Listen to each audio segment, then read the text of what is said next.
Drop of Blood Story 1. The locked room had no handle from inside. I booked the place on impulse. Deadlines were swallowing me whole, and the city's noise, traffic, sirens, upstairs neighbors stomping like they hated the floor, made it impossible to focus. I wanted silence. So I filtered Airbnb listings for remote, private, and nature.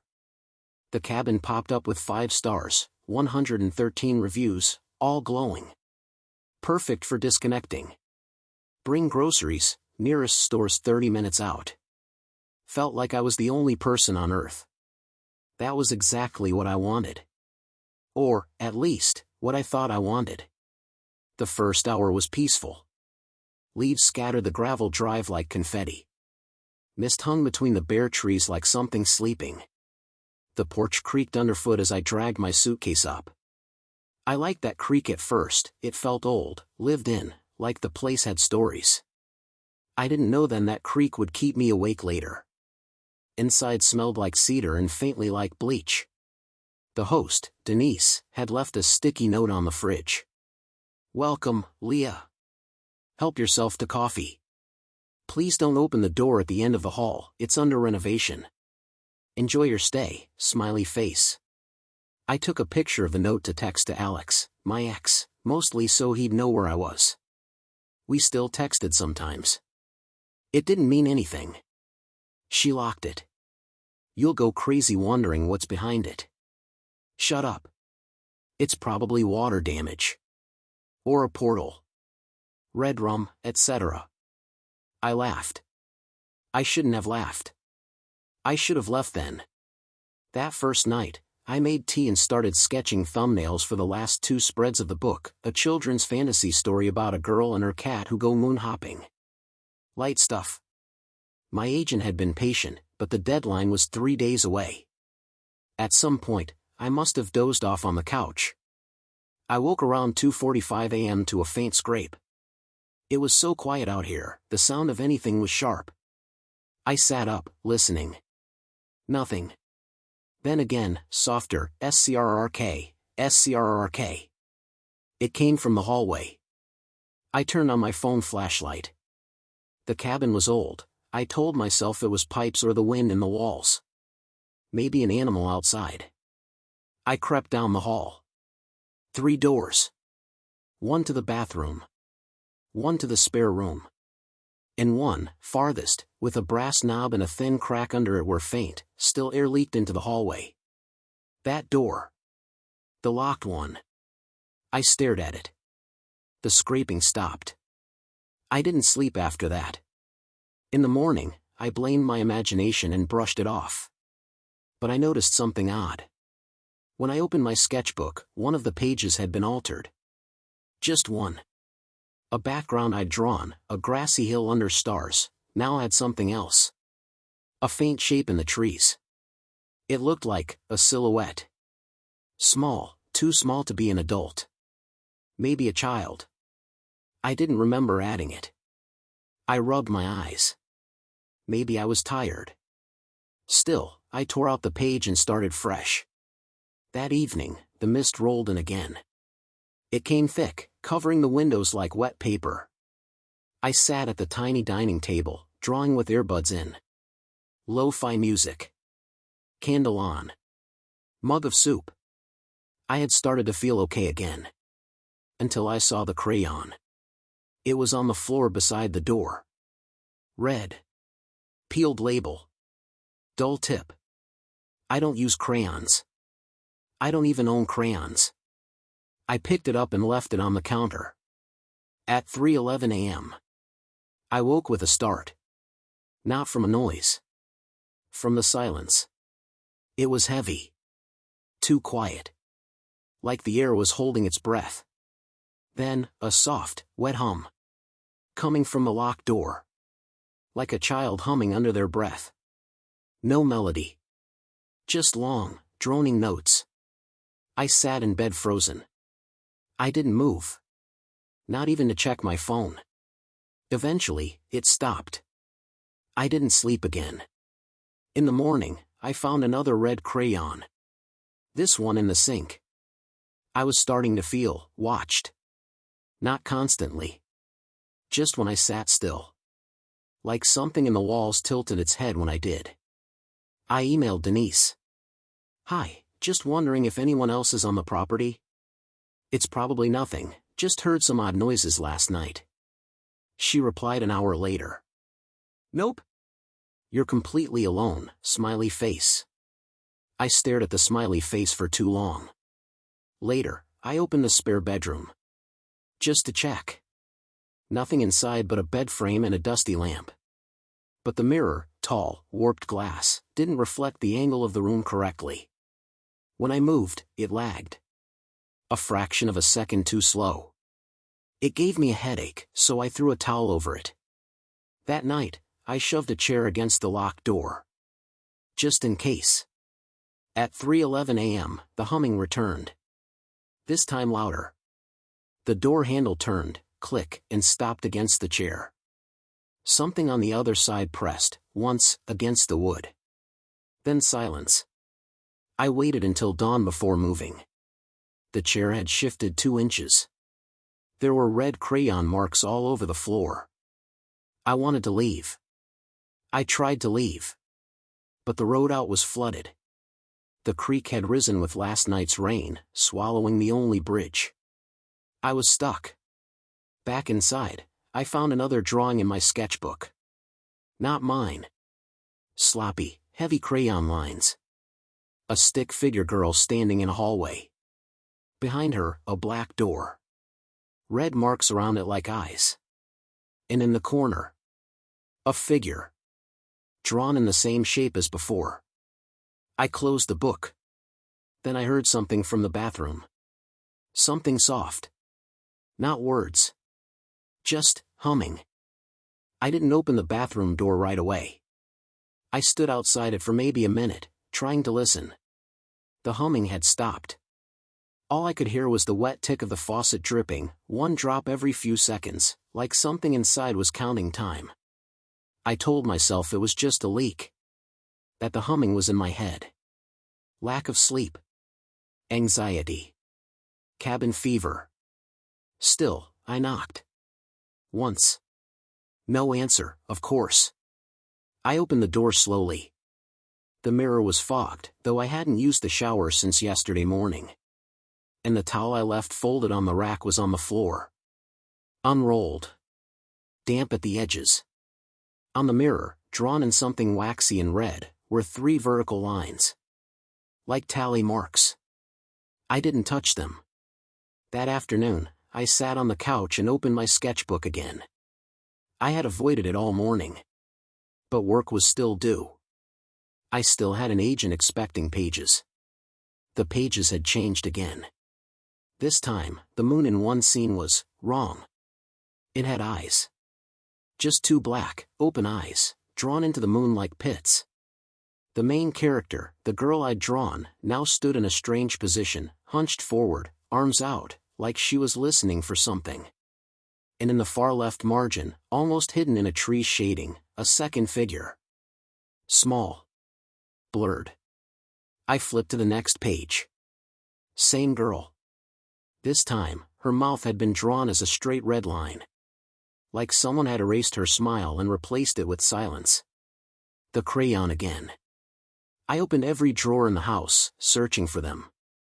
I found 6 red crayons in total. 1 in the cutlery drawer. 2 in the space under the bed. 1 tucked inside the microwave. 1 beneath a loose floorboard by the coffee table. And 1, somehow, already broken in half inside my coat pocket. I didn't own any crayons. I threw all of them into the wood stove and lit a fire. They curled, shriveled, and let off an oily smoke. I kept the vent open until the smell faded. I didn't draw the rest of the day. I couldn't. At 5:17 p.m., I got a text from Alex. Just a selfie. Smiling with someone, his new girlfriend, I assumed. No words. No explanation. It should have made me angry. Instead, I stared at their faces for a long time. Then at mine in the darkened screen. Mine looked pale, shadowed under the eyes.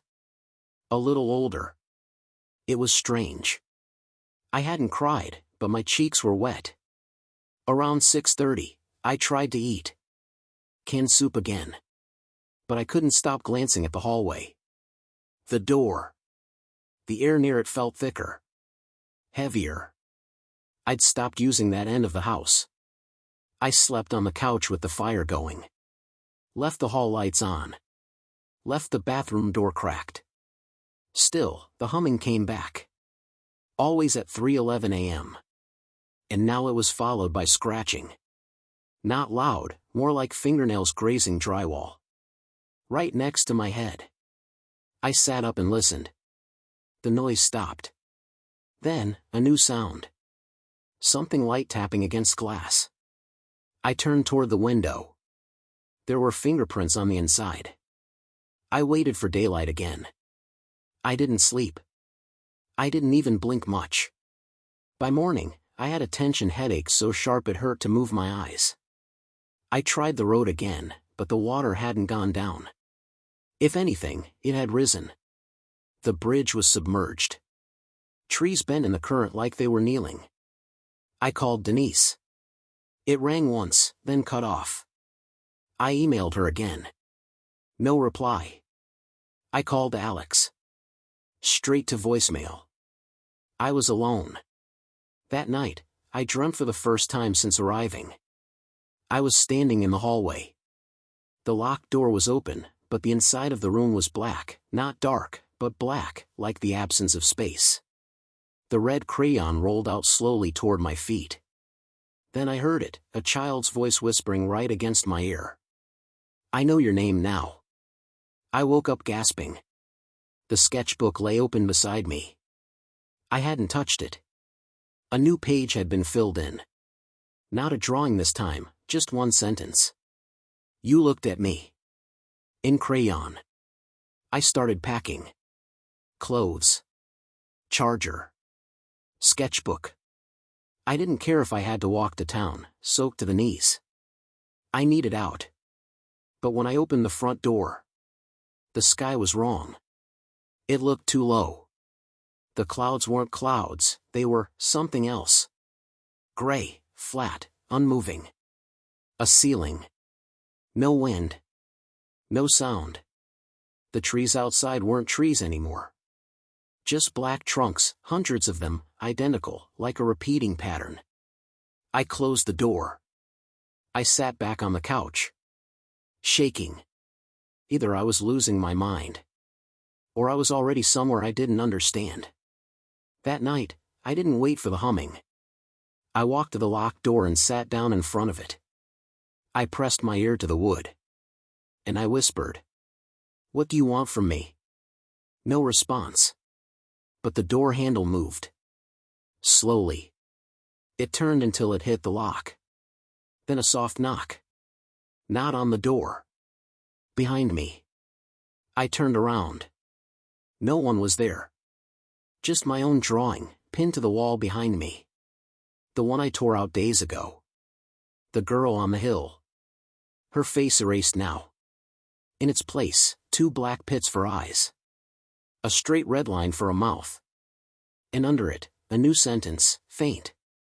You shouldn't have seen me. I didn't sleep that night. I sat on the couch with the sketchbook in my lap, staring at that last page. My hands wouldn't stop shaking. It wasn't fear, not exactly. It was something colder.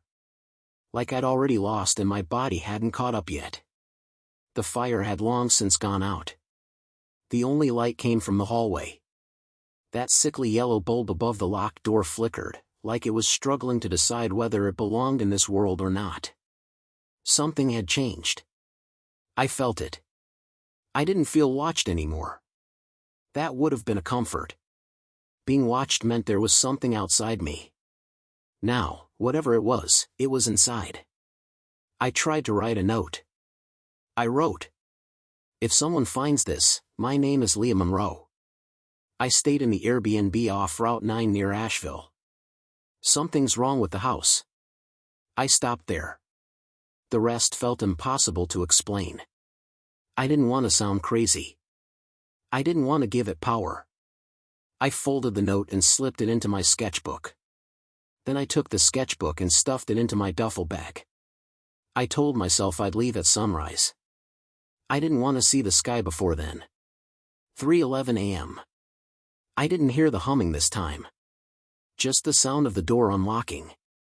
Click. Then the knob turned. Slowly. Deliberate. The way someone turns it when they know you're on the other side. The door didn't open. But I could hear breathing. Not like a person breathing, but wet and rhythmic. Like someone struggling to remember how long's worked. I stepped closer. My hand hovered over the knob. Don't ask me why. I should have run. I should have screamed. But I didn't want to be hunted anymore. I wanted to know what was behind it. I needed the truth, even if it ruined me. So I unlocked the door. And I opened it. The room was small. Cold. Dustless. And empty. No furniture. No windows. Just 4 smooth walls, painted the same off-white as the rest of the house.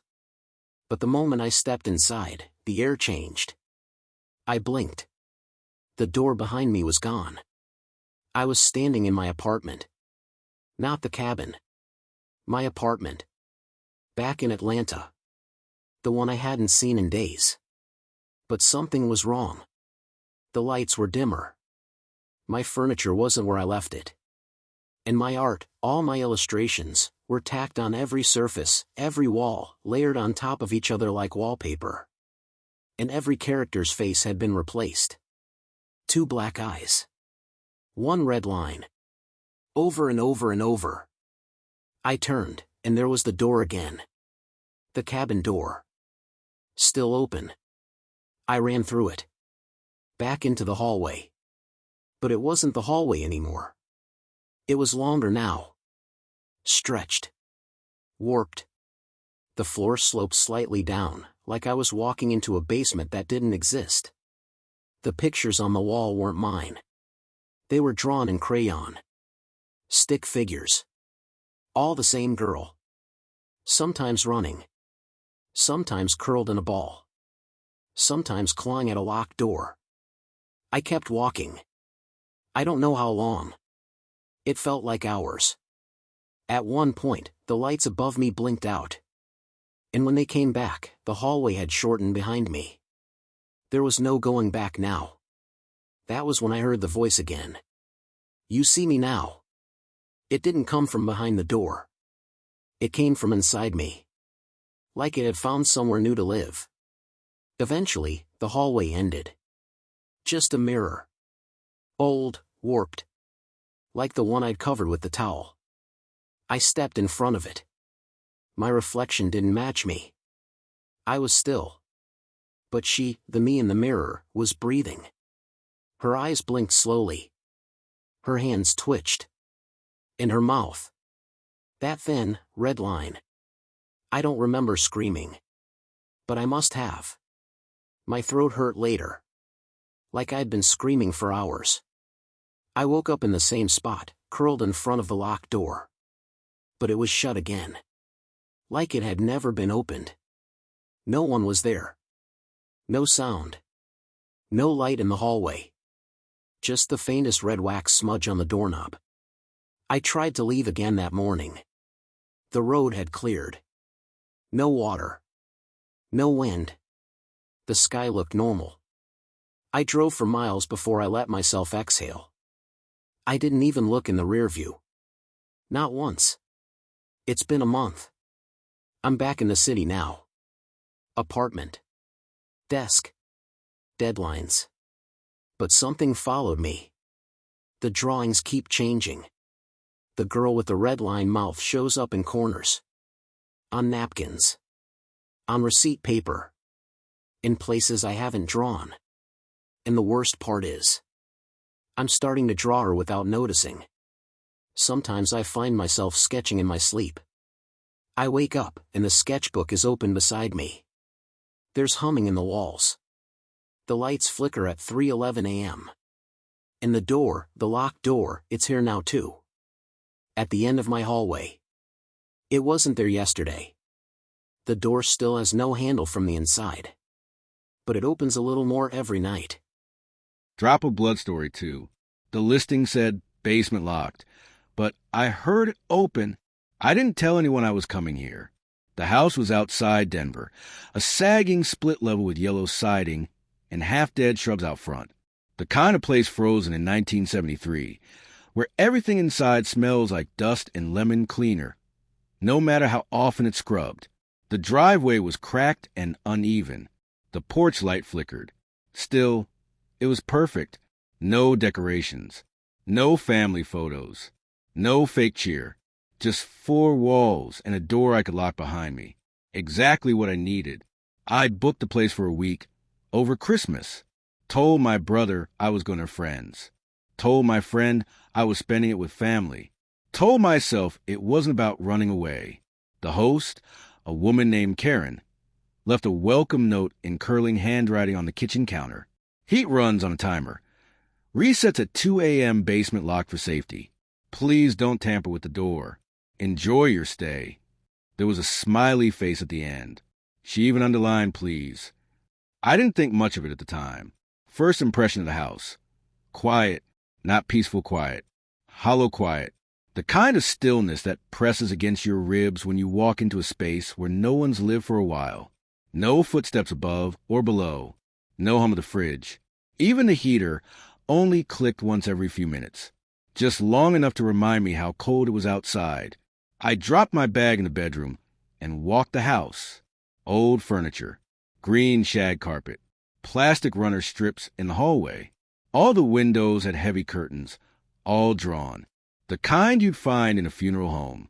I found the basement door at the end of the hall. Painted white like the others, but heavier. 3 padlocks down the frame, and a thick chain that looped awkwardly through a bolt in the wall. Overkill, not subtle. It looked like it hadn't been opened in years. Still, something about it made me uncomfortable, like it wasn't locked to keep me out, but to keep something in. I moved on. That first night, I sat on the couch with a blanket. The lights dim, TV flickering in the corner with nothing on. I didn't want noise, just something moving, something alive in the room, besides me. I must have drifted off. The heater clicking off woke me. I looked at the time. 2:14 a.m. I remembered the host's note. The timer resets. That's all. But then I noticed something else. The hallway was darker than before. Completely dark. I got up, rubbing my eyes, and walked slowly to the thermostat. The hallway light clicked on after I passed beneath it. Motion sensor. Maybe. I adjusted the heat and turned. That's when I heard it. A soft, distant creak. Wood. From below. One step. Then another. Not loud. Not threatening. Almost hesitant. Like someone trying not to be heard. But failing. I told myself it was the house settling. Pipes, maybe. But the sound had weight. It stopped when I stopped walking. I stood in the hallway, staring down at the basement door. Still locked. Chain still taut. I whispered to myself.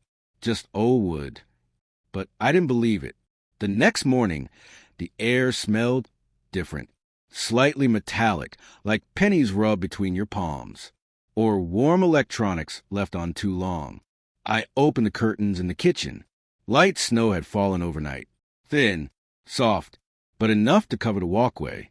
That's when I noticed something strange. Only one set of tracks led to the front door. Mine, none leading away. Later that day, I bundled up and went in the backyard to smoke. I don't do it often. It was a bad habit I'd picked up again since the divorce. But the cold helped me feel present, grounded. I walked around the side of the house toward the back window, glancing toward the spot where the basement would be. There were no windows, just a solid concrete foundation, not even a vent. I felt something under my boot, soft, a small pile of dirt, fresh, dark, like it had been moved recently. No shovel nearby. I didn't touch it. That night, I turned in early, made a drink, ate leftover takeout, tried to read, but the quiet was heavier now, like the house was waiting for something. I laid on the couch instead of the bed, kept the hallway light on. Didn't want to look at that door in the dark. Around 2 a.m., the heat cut out again. Same time, 2:14 a.m. This time, I didn't move. I listened. Silence. Then, creaking. Again. Steps. Slow. Heavier. But this time, they didn't come from below. They came from directly beneath the hallway light. And stopped. I waited. Heart pounding. Not moving. Not breathing. The light flickered. Then turned off. I stayed like that until the sun came through the kitchen blinds. I walked down the hallway. Everything looked untouched. Still, until I reached the basement door. The locks were still on, but the top one, the thickest, was unlatched, not broken, just open, hanging slightly from a chain like someone had unhooked it and left it that way, quietly, as if to say, soon. The lock being undone should have been enough. I should have packed my things that morning and left, but I didn't. I convinced myself it was a mistake. Maybe I hadn't checked it carefully the first time. Maybe it hadn't latched properly. Or maybe the house shifted and the tension on the chain came loose. I told myself anything that sounded reasonable, because the alternative, that someone had done it, meant I wasn't alone, and I couldn't handle that. That day passed in a daze. I barely touched my book, couldn't concentrate. I found myself listening instead, for footsteps, for breathing, for movement beneath the floor. The house didn't creak much during the day. It was almost too quiet, like whatever I'd heard only moved when it was dark. When I was still, when I stopped pretending it wasn't real, I wandered the hallway again. I knelt beside the basement door and pressed my ear to it. Nothing, just a silence pressing back. I stood up. The middle lock, one I knew for a fact had been secure that morning, was now hanging open. No sound, no clicks, no footsteps, just undone, like it wanted to be subtle. That night, the heat cut off exactly at 2:14 a.m. I was awake this time, sitting on the edge of the bed, watching the hallway through a crack in the door. The house felt thick with cold, like the warmth had been sucked out, not just turned off. And then I heard it, a voice, soft, familiar, coming through the floor, vent near the foot of the bed. Ethan, my name, barely a whisper, but it was my voice. Exactly, same cadence, same tone, like someone playing a recording of me calling myself.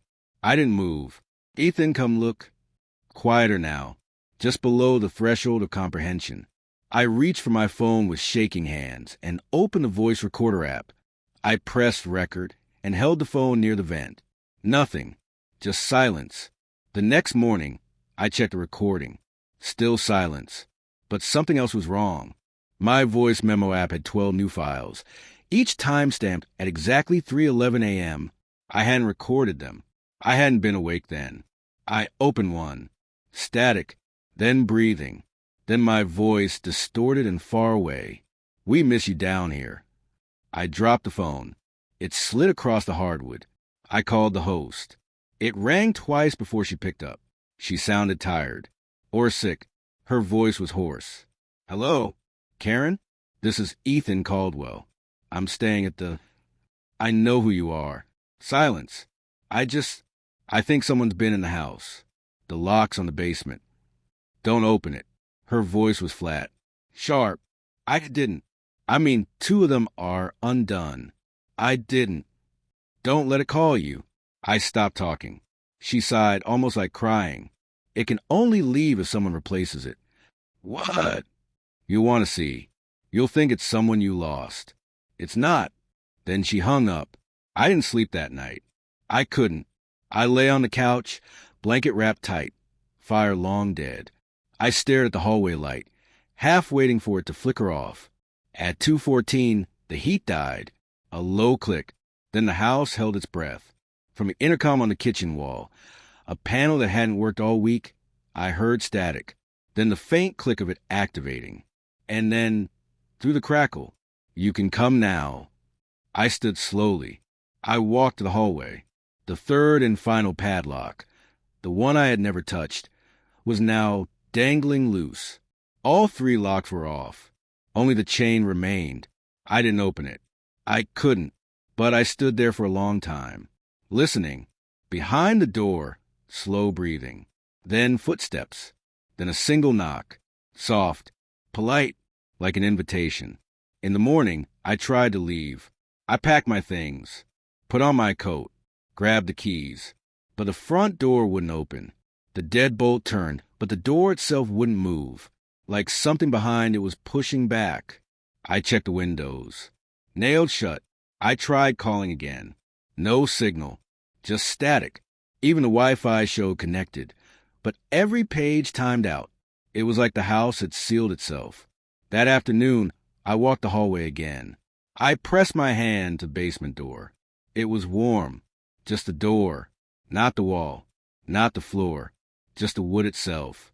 A soft, pulsing warmth like flesh. I pulled my hand back. Inside, I heard laughter. Not cruel. Not mocking. Just wrong. I tried sleeping in the bathtub that night. No vents. No floorboards. No doors near it. But at 3:11 a.m., I woke anyway, to the sound of something moving just outside the curtain. Not walking. Crawling. Fingertips dragged slowly across porcelain. Then a voice. It's almost your turn. I didn't get out of the tub until daylight. Even then, I stepped out slowly, towel in one hand like a weapon. No signs of forced entry. No prints. No evidence that anything had been near me. But the intercom on the wall in the hallway blinked red now. It had never blinked before. It wasn't even connected to anything. And still it pulsed, like a heartbeat. By afternoon, I gave up pretending I wasn't trapped. I stopped trying the door. I stopped checking the signal. I even stopped eating. Hunger felt hollow, like something inside me had already decided it was done with my body. I sat in front of the basement door, legs crossed, blanket over my shoulders, watching it. I didn't touch it. I didn't move. And I didn't notice, not until it was nearly dark, that the chain was gone. No locks, no bolts, no warnings. Just a single wooden door, slightly ajar. I stood up slowly. The air felt thick. My chest hurt like I was trying to breathe underwater. I looked down the hallway. Everything dim, like the house was falling asleep. Or waiting. The door creaked just a little. Open a half-inch more. No sound. No breeze. No pressure from the other side. But the heat returned. Subtle. Warm. Like an invitation. I don't remember choosing to walk forward. But I did. The basement steps were unlit. Narrow. No handrail. I used the light from my phone. But the beam didn't stretch far. It just soaked into the dark like water into cloth. Each step groaned under my weight. Old wood. Dust. Cold stone beneath. Halfway down, my light hit the bottom. But there was no floor. Just another hallway. Same green carpet. Same flickering ceiling bulb. Same photos on the walls. Only they weren't mine. They were of me. Me at 5 years old. Me on my wedding day. Me in the hospital with a broken arm when I was 12. Pictures no one else had. And in all of them, I wasn't looking at the camera. I was looking just past it, at something behind the lens. I turned to go back up. The stairs were gone. Not just missing, erased. Behind me, only wall. So I walked. The hallway stretched long. Longer than should have been possible beneath a house. With every step, the carpet grew damp, soft, spongy. The photos on the wall started changing. Me, sleeping. Me, standing in this hallway. Me now, eyes open, blank, mouth a thin red line. I started to hear footsteps that weren't mine. They'd stop when I stopped, resume when I moved, always just one step behind. At the end of the hall, I found a room, empty, no furniture, no windows, just mirrors on all four walls, but not normal ones. These mirrors didn't reflect me right. I was slower, my movements delayed by a half second. My mouth twitched when I wasn't speaking. And then in one mirror, only one, my reflection smiled. I didn't. I froze. The smile widened. Too far. Cheeks stretched unnaturally tight. Then my reflection raised its hand and placed it on the glass. I watched in horror as a red line appeared across its mouth. Crayon, drawn from inside the mirror. Behind me, I heard breathing. close. I turned around and came face to face with myself. Not a mirror, not a reflection. Me, wearing my clothes. Same scar on my chin. Same thinning hair. Same tired eyes. But his face was slightly off, just enough to feel wrong. Like someone had made a version of me from memory and got most of it right. He didn't speak. He stepped closer. I stepped back. He raised a hand, and in it, a crayon. Red. Peeled. Dull. I whispered, "Were you?" He tilted his head. Then he said, in my exact voice, "I'm what's left when you don't leave." I backed into the far wall, but it wasn't there anymore. Only more hallway, more photos, and in every one my double, replacing me. I ran, through endless corridors, through rooms that looped. Every door led back to that mirror room. Every time I opened it, he was closer, every time more like me, until I couldn't tell where he ended, and I began. I woke on the living room couch, blanket over me, fire lit, basement door closed. No locks, no chain, no evidence it had ever been opened. My phone buzzed beside me. A text from a number I didn't know. "We're ready when you are." I didn't reply. But when I checked the mirror in the bathroom, I blinked once. My reflection didn't. Some nights, I still hear footsteps beneath the floor. But lately, they've been going up, not down. Drop of Blood Story 3. The hosts kept leaving notes, but I never saw them come in. The wind hits differently here. Not just colder. It feels intentional. Like it pushes, not just passes. Like it knows where I'm standing. I stepped out of a rideshare car and immediately regretted not wearing heavier boots. The gravel crunched underfoot, soaked from last night's rain, and the sea hissed faintly just beyond the trees. The cottage sat alone on the cliffside, the ocean maybe 40 feet below, close enough to taste the salt. There were no other lights for miles. Just one structure, squatting gray and silent, waiting for me. I liked that. No neighbors. No small talk. No, "How have you been since?" conversations. Just the cold and the sea and me. The key was an expected place, under the fake rock beside the front steps. The inside smelled like cedar and brine. Slightly old, slightly clean. A wood stove waited beside a small bookshelf, and on the counter, a thermos labeled "Fresh Tea."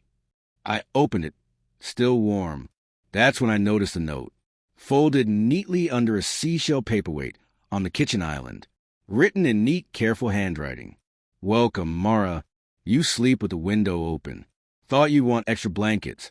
They're in the trunk by the fireplace. Let us know if you need anything. Enjoy your stay. Your host." I stared at the first line a while. I hadn't mentioned the window. But maybe I had.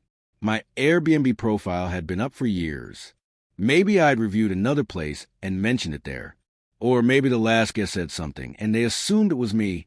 I decided not to think too hard about it. I unpacked, lit the fire, and sat by the small round table in the corner, watching the fog roll over the ocean. A flock of black birds moved like one long shadow across the horizon. I opened my laptop. One paragraph. That's all I wrote. Then I closed it again. That night, I left the window open. I hadn't planned to. I didn't even think about it. Just before bed, I walked into the bedroom and cracked it instinctively, the way I always did when I lived with Aaron. He liked the cold air, said it helped him sleep deeper. I stood there a long time, listening. Nothing but waves, distant and rhythmic. I let the salt air in, and I slept harder than I had in weeks. In the morning, I found another note. Same paper, same handwriting, placed in the exact same spot, under the shell. Sleep better last night? The sea air helps. There's lemon balm in the kitchen cupboard if your dreams stay loud. Let us know what you hear. Your host. I read it twice. I hadn't mentioned the dreams. I hadn't had dreams. At least, not that I remembered. But my throat was dry, and the corner of my pillow was damp. Had I cried? I didn't reply. There was no return address. No pen. No instructions. But I checked the cupboard. The lemon balm was there. By the third night, the notes had stopped being welcoming. Still polite. Still kind even, but not right. That evening I had paced. Restless. Couldn't focus. I left a mug on the table and forgot about it. Never even took a sip. I went to bed early. In the morning, I found a new note. You seemed unsettled last night. You poured the tea, but didn't drink. You stood at the window for 7 minutes. You said Aaron's name once. I stood there, cold mug in hand, rereading that last line. I hadn't said his name. I hadn't said anything. Had I? That day, I searched the house for a notebook, for a camera, for anything that would explain how someone knew. Nothing. No signs of bugs. No hidden cameras. No recent footprints outside. I even checked the guest book by the door. It was empty, except for one entry. On the back page, Mara Jansen. Beautiful view. Wind kept me up, but I think I needed that.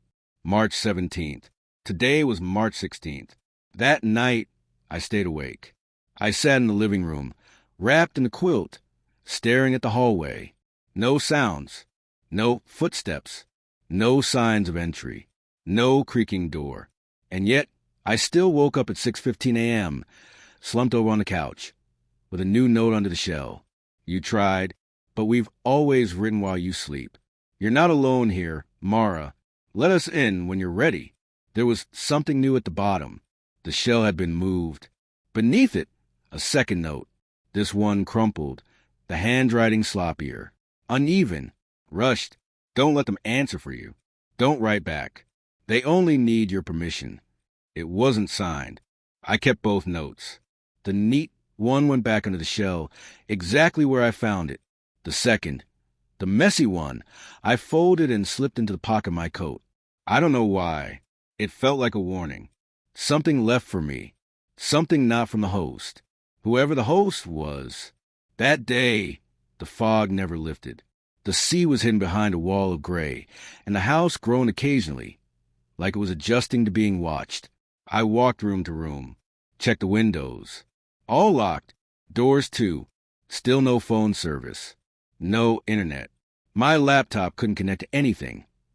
Even offline files stuttered. I opened a document, tried to write, and the cursor blinked for 6 full seconds before the screen froze.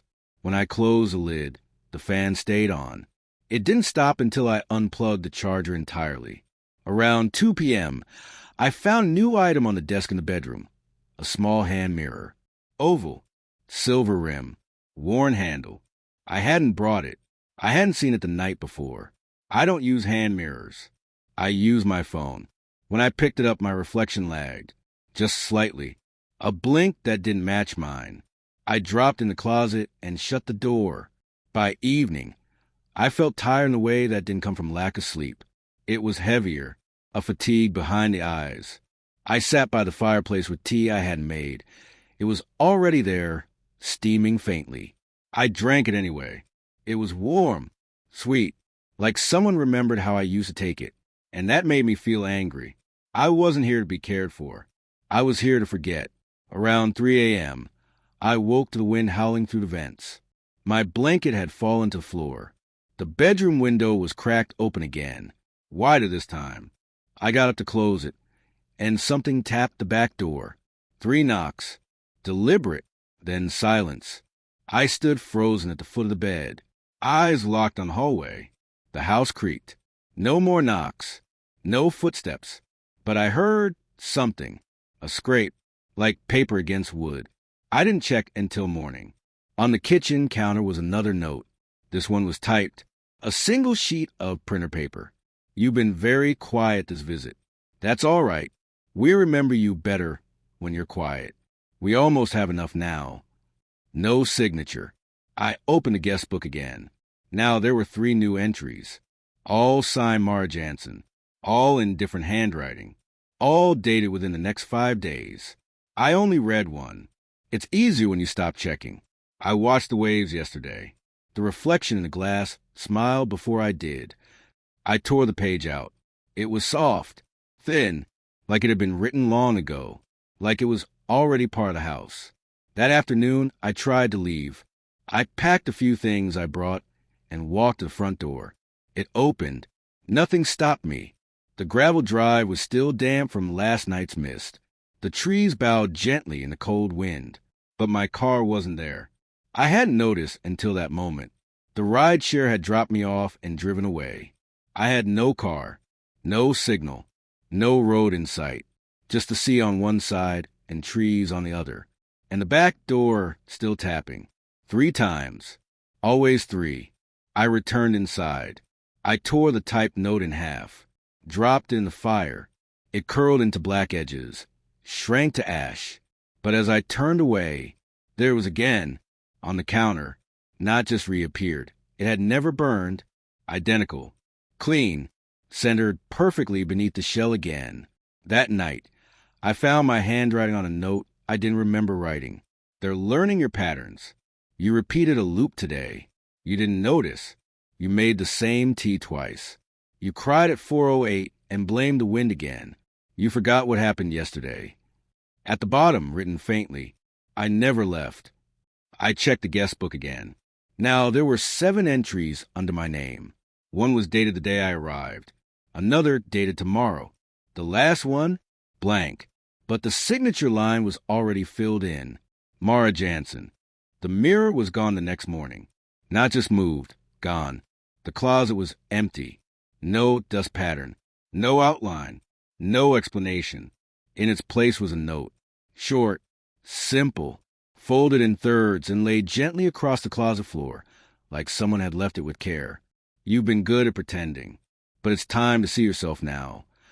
I sat on the edge of the bed, note in hand, pulse in my throat. Outside, the wind had stopped completely.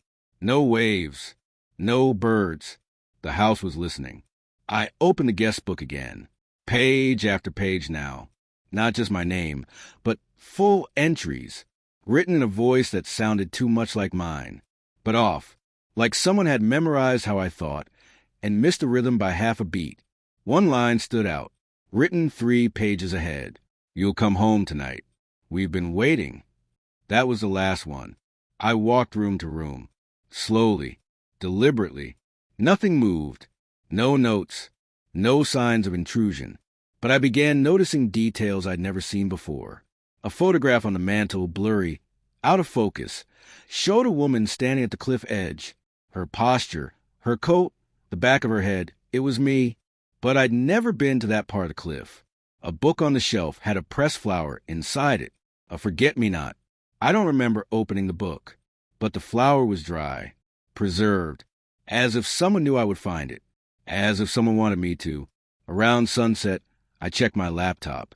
It was already on. The screen displayed a single document, untitled, typed in my font, my spacing, my voice, only 4 words. Don't open the mirror. I hadn't typed that, but I remembered reading it, or dreaming it. I closed the laptop, and that's when I heard the first knock. 3 knocks, on the back door. Not loud, not rushed, just certain. I didn't move, didn't breathe, but I knew if I waited long enough, they'd knock again. So I walked to the kitchen. The air was colder now. Still, like the house had exhaled everything and was waiting for my response. Another knock. I touched the doorknob. It was warm, like a pulse, slow and steady under metal. There was no note this time, just the absence of one. The shell had been pushed aside. I didn't open the back door. I opened the closet, and the mirror was back, this time mounted inside the door. I hadn't seen it when I opened it earlier. It wasn't there. I know that. I looked into it. My reflection blinked normally. At first, but then it smiled. I didn't. It lifted a hand. I didn't move. It kept smiling. Its mouth opened, and words appeared on glass, not spoken, just appearing, letter by letter, like fog on a window traced by an invisible fingertip. You gave U.S. permission. I stepped back. The fire and the hearth flare behind me, high, then dim. I turned, and in the reflection, something stepped into frame behind me, a figure, vague, hazy, like fog condensed into a shape. No face, but it moved like it had one, like it was smiling. Then it leaned forward and whispered in my voice, "You already signed the guest book." I slammed the closet door, rushed to the front. Flung it open. But outside wasn't outside. It was the kitchen. Same counter. Same shell. Same cup of untouched tea. I ran back into the hallway. Opened the bedroom door. Now it led to the living room. Opened the bathroom. Now it was the pantry. The house was folding in on itself. A loop. A trap. A recording. And then I heard it. Pages flipping. From the guest book. I walked slowly to the stand by the door. The book was open. Last page. And this time, it was written in my handwriting. Messy. Frantic. But mine. They are not reflections. They are replacements. You are only real as long as you don't believe them. Don't open the mirror. Don't look at the sea. Underneath, one last line. But I think it's too late. I turned. The back door was wide open. And standing in the doorway was me, wearing my coat, my face, but eyes that didn't blink, skin that didn't breathe. Behind her, not the sea. Just black. Not darkness. Absence. She didn't speak. She didn't have to. I stepped forward. She smiled. They say I left the cottage the next morning. Paid in full. Left the key where I found it. The next guest found the welcome note waiting. It read, "Welcome, Mara. We remember you now.